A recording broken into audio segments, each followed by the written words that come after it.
Hanımlar beyler 8'de sağlık tüm hızıyla devam ediyor. Hepinize çok güzel bir sabah diliyorum. Bugün obeziteyi konuşacağız. Herkes TV8 ekranları başına lütfen. Genel cerrahi uzmanı operatör doktor Görkem Özgen şu anda yayın konuğum. Konumuz obezite. Herkes TV8 ekranları başına. Hocam hoş geldiniz. Hoş bulduk. Güzel bir Merhaba. sabah olsun. Hepimiz için. Sağlık çok kıymetli. Evet. Bugün obeziteyi konuşacağız. Evet. Hemen obezite tedavisinde bütüncül yaklaşım nedir diye başlayalım istiyorum hocam. Obezite sadece yediğiniz şeyle, sadece yaptığınız sporla kontrol edilebilen bir şey değil. Değil mi? Genetik bir durum mudur hocam? Genetik, çevresel, hayatın içindeki her şeyle doğrudan etkilenen bir şey. Aslında bakarsanız şu an için modern kent insanı hayatını hiçbir şekilde kontrol altına almaya çalışmadan doğal akışına bırakırsa istemese de obez olur. Çünkü hayatımızdaki her şey bizim şişmanlamamız için çanak tutan bir ortam hazırlıyor. Evet hocam. Dışarıya çıktığımızda yediğimiz şeyler, Paketli gıdalar. paketli gıdalar, yemek yemek için eskiden az da olsa biraz yürümek gerekiyordu. Şimdi bir telefonunuzun olması bulunduğunuz yere kadar sizin yemeğin gelmesine Sürekli basıyorlar hocam. Değil mi? Çok olanak basit. tanıyor. Ulaşım imkanları çok gelişti. Yürümek artık bir gereksinim olmaktan çıktı. İş tanımı kentli insanın büyük oranda azımsanamayacak bir kısmı oturarak çalışıyor. Bunların hepsi şişmanlığın artması için, şişmanlıkla kişinin başının belaya girmesi için bir ortam hazırlıyor. Bununla mücadele etmek, bunun üstesinden gelebilmek için de bütüncül hayatın tamamını şişmanlıkla mücadele edecek şekilde düzenlemek gerekiyor. Bütüncül yaklaşım derken bunu kastediyorum. Yediğimiz şey de önemli, yaptığımız spor da önemli, duygu durumumuz da önemli, yaşadığımız hayatın bizim açımızdan anlamı çok önemli. Hepsi birlikte değerlendirilmeli. Peki hocam obezite insanların ruhsal olarak yaşadıkları zorlukları ortaya koyuyor mu? Şu an için dünyanın açlık çekilen farklı bölgelerini ayrı tutuyorum. Evet. İyi kötü belli bir ekonomik refaha sahip olan dünyanın her yerinde kimse yok ki aç kalmamak için yemek yesin. Herkes ihtiyacının dışında duygusal amaçlı çok büyük oranda gıda tüketiyor. Çünkü hayat zor, herkesin sırtında, omzunda çok büyük yükler var ve bunlar ancak bir takım yöntemler kullanılarak bunlarla baş edilebiliyor. Ve kötü beslenme derken biz mesela karbonhidratı çok sevmeyiz şişmanlıkla mücadele eden insanlar olarak. Karbonhidrattan çok yoğun beslenme her zaman bizim önümüzde bir risk teşkil ediyor. Şöyle ki karbonhidratla beslenme bir bağımlılık. Aynı alkol ve uyuşturucu bağımlılığı gibi benzer sinir sistemi yolakları üzerinden etki ediyor. Evet. Farkı şu, Tatlı da hocam.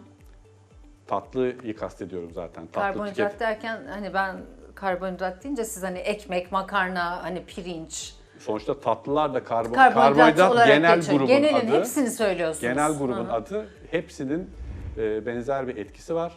Alkol ve uyuşturucu ile benzer şekilde etki gösteriyorlar. etki gösteriyor. Farkları şu. Uyuşturucu sizin hayatınızı aylar içinde mahveder. Alkol yıllar içinde mahveder ve her ikisi de toplum tarafından dışlanan davranış biçimleridir. Kötü beslenme, kötü karbonhidratla beslenme sizin hayatınızı 10 yıllar içinde mahveder ve herhangi bir insanın 10 yıl sonrasını düşünerek hareket etmesi hayatın pratik akışı içinde çok mümkün değil. Hiç gelmeyecekmiş gibi gelir o zamanlar insana. Yemeği seven, yedirmeyi seven insan her zaman toplum tarafından kabul edilir. Doğru. Dışlanmaz. Bu bizim istemediğimiz şekilde beslenildiği zaman insanın canı biraz sıkkınsa, sırtındaki yükler çok yoğunsa, bunları yediği zaman bu yükler gitmese bile daha az acıtır hale geliyor. Tabii hemen tatlı krizi geliyor ya Evet. hocam mesela. O niye gelir mesela? O niye gelir? Çünkü büyük oranda kişinin duygusal olarak bir takım şeylerle mücadele etme isteğinden dolayı. Şöyle ki, ille o an görünür bir sorun olması gerekmez. Ama tatlıyı yediğinde kişi kendini o kadar iyi hisseder ki biraz zorlandığı zaman yine o hissi arar. Zaten bu psikolojik bağımlılığın temeli. Bu aslında bir psikolojik bağımlılık. Biz bütün bu süreçte bu psikolojik bağımlılıkla mücadele etmek için gerekli donanımları hastalarımıza edindirmek zorundayız. İşte ilaçlar, ameliyatlar, diğer yöntemler hep bize bu konuda yardımcı olmaya çalışıyor. Evet hocam. Diyet mi kilo verdirir yoksa zayıflama iğneleri mi? Temelde kiloyu verdiren beslenme düzeninin değişmesi. Matematik çok zor değil. Doğru. Fazla enerji vücutta depolanıyor. Siz vücutta bir negatif enerji dengesi yaratmak zorundasınız. Tabii neden spor yapmıyorlar? Peki yani mesela ben şunu gerçekten anlayamıyorum. Hiç hareket etmeyen, spor yapmayan insanların nasıl yaşadığını anlamaya çalışıyorum ben. Yani spor insanın hem ruh haline iyi geliyor hem bedensel çalıştırdığı için biraz da sağlıklı beslenmeye yöneldiğin an bu iş bitti. Hani değil mi? Öyle değil mi? Genetik de bir obezite durumu yoksa tabii hani.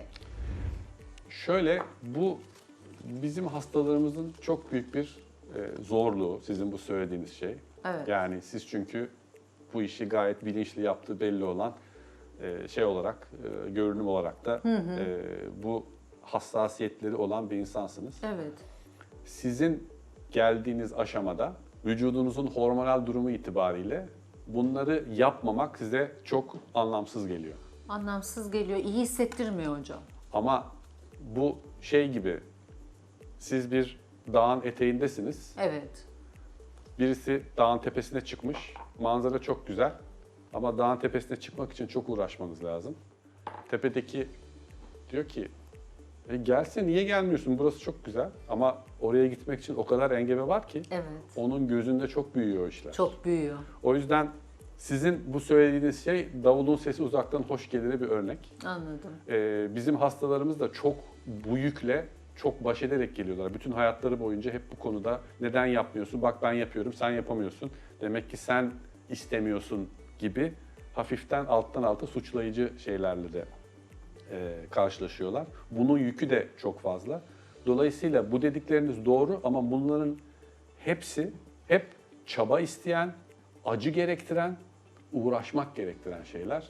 Bunu da yapmak herkes için kolay değil. Bunları yapabilmesi için insanlara zaten biz destek oluyoruz.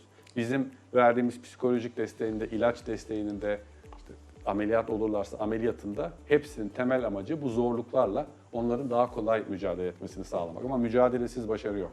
Siz mücadeleyi etmişsiniz, onların da başlamasına destek olmamız gerekiyor. Devam ettirmek, evet bir de Evet. tabii yani istikrar, o da çok mühim. Evet. Genelde öyle oluyor işte pazartesi atıyorum ben diyete başlıyorum diyor mesela kişi ya da pazartesi spora başlıyorum diyor. İşte 3 gün gidiyor sonra devam Bir ettiremiyor. şeylere başlamak koşula bağlandığı zaman olmuyor. Hiçbir zaman koşullar ideal olmayacak bu işle mücadele etmek isteyenler için. Hiçbir zaman mükemmel mücadele edilmeyecek. Sadece bir yerden başlamak lazım. Hep bunu yaptırmaya çalışıyoruz hastalarımıza. Evet. Yani o gün Yani onu koydukları yer mühim esasında. Şimdi burada su var, bu suya benim ihtiyacım var. Yemek yemeye de ihtiyacım var, herkesin olduğu gibi. Benim için yemek, su ve spor. evet, Mesela bu üçü benim için aynı kategoride. evet. Yani ben kafama yıllar önce bunu oturtmuşum hocam. Yani ekstra bir şey değil. İnsanların da genelde bu örneği vererek de genelde hani o şekilde insanları motive etmeye çalışıyorum yıllardır esasında pilates yapmaları için. Bedensel sağlıklarını korumaları için. Ama tabii obezite bambaşka bir şey yani orada tabii. Şöyle bir şey var. Ben yani bu işe kafa da yoruyorum ister Evet. istemez. Hı hı. Yo, Tedavisi çok güzel dışında. şeyler anlatıyorsunuz hocam. Kafa da yoruyorum.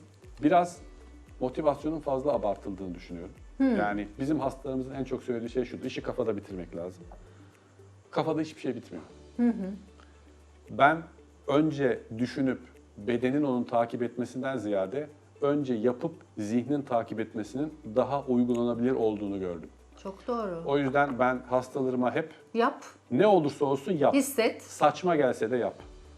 Kendini gerizekalı gibi hissetten de yap. Affedersiniz şeyinden dolayı. Estağfurullah hocam. Tabii, ne demek istediğinizi çok iyi anlıyorum. Şöyle bir örnek verebilirim. Cristiano Ronaldo'nun bir röportajını dinlemiştim. Evet. Şey sormuşlardı ona. Ya böyle spor yapıyorsun, bu kadar şey yapıyorsun. Her sabah kalkıyor. Her adam sabah 5'te. kalkıyorsun, Hı hı. zor olmuyor mu diye soruyorlar. Onu biliyorsunuz yani. Tabii tabii. Her sabah mücadele ediyorum diye cevap Aynı vermişler. mücadeleyi veriyorum her Evet, sabah. diyor. evet. O yüzden çok saçma bile gelse, yani ne bileyim o gün mesela 5 dakika bir şey yapmış olmak kafaya koymaktan daha önemli. Kafaya koymayın ama 5 dakika çok saçma gelse de bir şey yapın. Spor yapın. Herkes notlarını alsın, hayatına geçirsin, denesin bu şekilde. Ağzınıza sağlık hocam. Çok teşekkür ediyorum. Ben teşekkür ederim. Her Sağ zaman olun. beklerim. İnşallah. Hanımlar beyler 8'de sağlık tüm hızıyla devam ediyor. Hemen geri geliyorum.